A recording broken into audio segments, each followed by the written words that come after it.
Hey everybody, welcome back to the channel. Another spray gun unboxing video. I have here the Anesta Iwata Bellaria.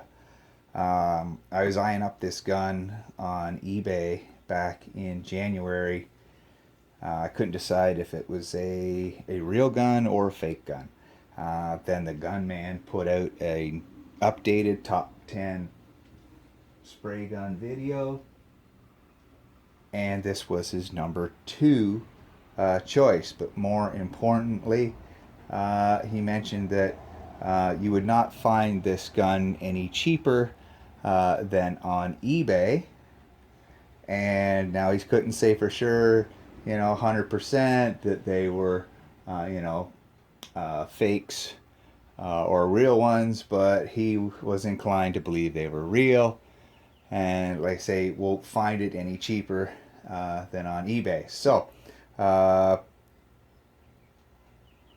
this gun was, at the time I ordered it in February, $170 US, $230 Canadian. So let's flip the box open and see what you get. Yeah, in here the gun is in a bubble pouch.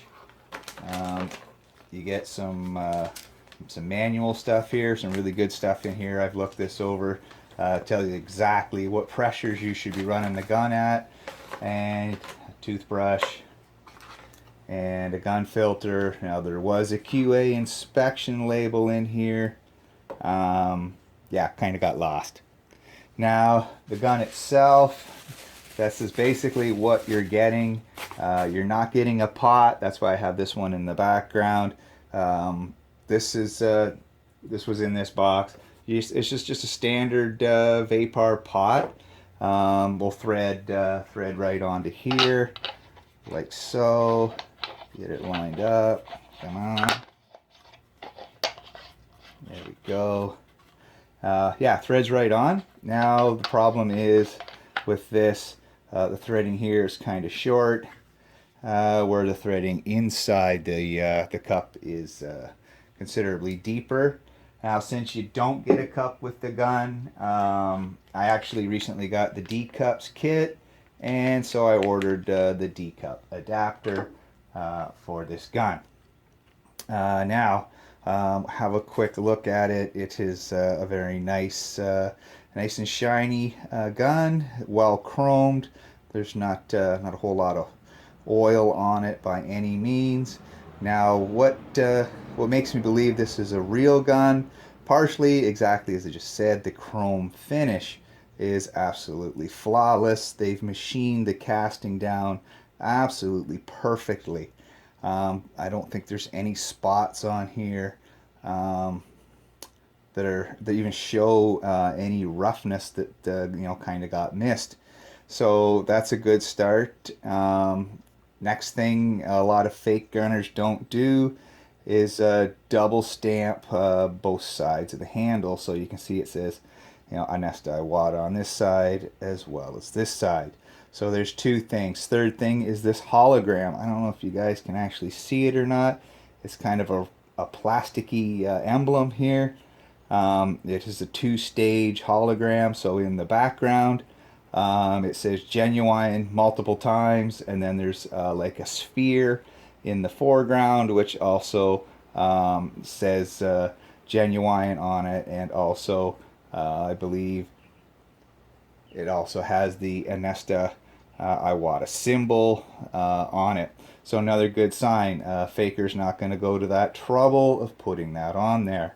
Now, another thing I noticed recently is there's a marker here that says YB on it. So I double checked some of the other sellers on eBay, and some guns are marked with this label or this prefix, this YB. Other ones are marked with a UK, and other ones are marked with a TH. Those are the three that I saw. Now the important thing is this YB is also here on the box. So if guys are making fakes, don't think to go to the trouble of making all those different boxes to match all those different guns. So that's probably a a manufacturer's origin symbol of some sort. So we'll just put this out of the way, and I'll quickly tear this gun down so we can have a little better look at it.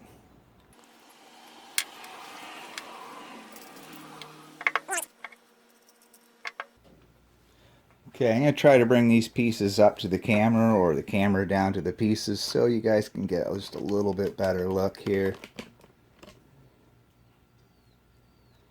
I'll try not to get in the way. Now, basic stainless steel needle. I'm not going to go into too much detail on these parts.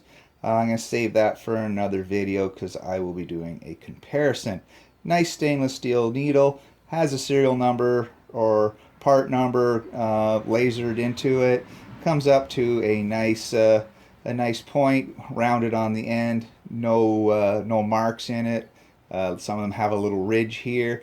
Nope, nice, clean, simple stainless steel needle. Let's look at the fluid tip. Also, very nice, simple fluid tip. Absolutely flawless, no machine marks on it, no burring.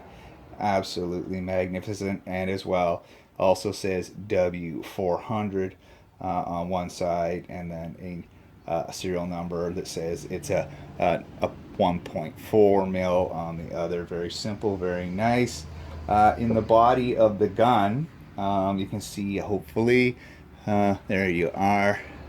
Down in the body of the gun, there is a sealing ring in here that matches up with this taper here on the fluid tip. Very nice, very simple.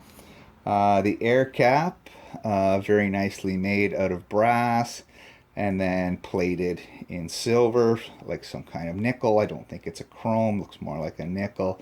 All nicely etched with the Bellaria and the cap model number. This almost looks like it's polished here in the center. It is so nice and shiny. Also the inside, absolutely flawless. Like I said, I'm going to go into more detail on some of these parts in another video. The only thing, possibly a little drawback, is this outer ring. Kind of light material. It's hard to say just what it's made out of. It could be just stainless, may not be. I think the only other drawback is the fine threading on the gun here. There is the possibility of cross-threading that and making a mess out of the situation. So I just gonna throw the gun back together real quick, guys. Okay, guys, so this is definitely an excellent gun for the money, and definitely falls into the DIY budget because of its, you know, you're getting a really good deal on the eBay for it. I looked up regular price around here where I could get it off the internet, anywhere from $400 to $600 for the same gun. So that is an absolute steal off eBay for the DIY crowd. Now, another thing to mention, this gun, very lightweight. Is probably the lightest spray gun I've ever held. And also, to go along with that, the action, the trigger here is absolutely wonderful. You can feel where the air is and where the fluid starts, and it is absolutely smooth. So yeah, that's it for this one, guys. Thanks for watching. See you in the next one.